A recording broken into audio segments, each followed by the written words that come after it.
There are just times when you need a great speech. These times are rare, but they exist. In most cases, the last thing you need is more words. You usually need someone to get up and do something, build something, pay for something. But sometimes words are all you have. Sometimes nobody knows what to do, what to build, or who to pay. You kind of look at the other people in the room and shrug. And before you do anything else, you need to pause and wrap your head around the moment. You need to get on the same page, to take a breath of what it means to move forward. We've all been in places where this was true. Maybe it was a eulogy at a funeral. Maybe it was a toast, or a halftime speech during a football game. But when you need a great speech, you really need a great speech. You need someone to get up and ring the bell, like JFK did when the Soviet Union beat the United States to space in the 1960s with his "We choose to go to the moon" speech. We choose to go to the moon. We choose to go to the moon.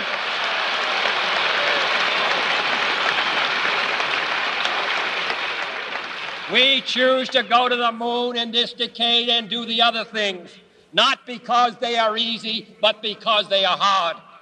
Because that goal will serve to organize and measure the best. Or like President Reagan did, following the Challenger explosion, in which 7 American astronauts died on national television, in a broadcast shown live in public schools throughout the country. And I want to say something to the school children of America who were watching the live coverage of the shuttle's takeoff. I know it's hard to understand, but sometimes painful things like this happen. It's all part of the process of exploration and discovery. It's all part of taking a chance and expanding man's horizons. The future doesn't belong to the faint-hearted. It belongs to the brave. The Challenger crew was pulling us into the future, and we'll continue to follow them. We will never forget them, nor the last time we saw them, this morning, as they prepared for their journey and waved goodbye, and slipped the surly bonds of earth to touch the face of God. Thank you.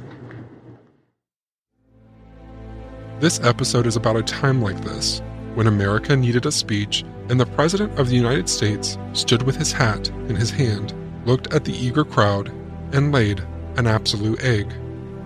He struck out, dropped the ball, or, in the vernacular of professional speakers, crapped the bed, and arguably, the stakes have never been higher.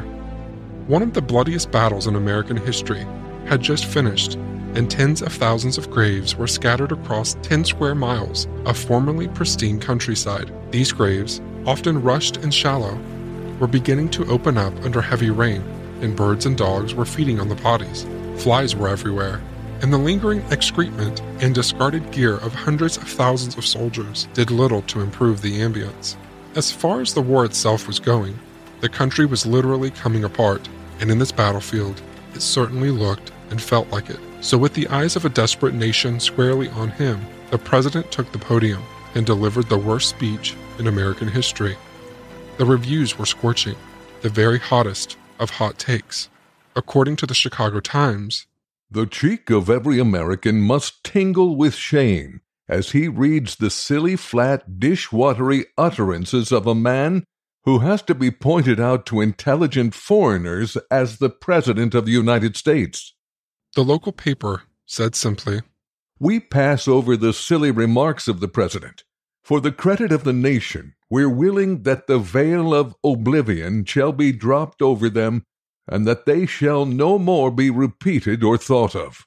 Even the president's hometown newspaper, the Illinois State Register, demolished him for his incompetence.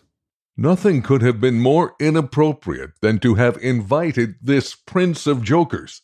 No wonder then that here, where thousands had congregated to witness the solemn and impressive consecration, he should appear before a crowd with no other object than to create laughter. The speech, of course, is the Gettysburg Address, and as you know today, it is considered one of the greatest speeches in the history of our nation. There is a lesson in this for our own era of scorching hot takes and hypocritical commentary. Outrage is easy, too easy. Extremes are easy. Overreacting to things and judging them harshly has become an American way of life. Reviews like this remind us to be aware of the sneering arrogance of professional critics and to be aware of the fickle, temporary attitudes of any given moment. They remind us to gravitate, instead, to people of character and substance, who take a long view of history and are unwilling to trade those things for popular applause. They remind me to take a look for people who are measured and circumspect, who don't rush to judgment, and who are not slaves to the moment, or any party or party line. Another lesson for us today: sometimes less is more. Sometimes it's okay to be moderate in our speech, to be thoughtful and sober and balanced. It doesn't make you boring. It doesn't make you scared. Life is complex and continually exceeds the limits of human speech. But it can never forget what they did here. It is for us, the living, rather, to be dedicated here to the unfinished work which they who fought here have thus far so nobly advanced. It is rather for us to be here dedicated to the great task remaining before us, that from these honored dead we take increased devotion to that cause for which they gave the last full measure of devotion, that we here highly resolve that these dead shall not have died in vain, that this nation under God shall have a new birth of freedom, and that government of the people, by the people, for the people, shall not perish from the earth.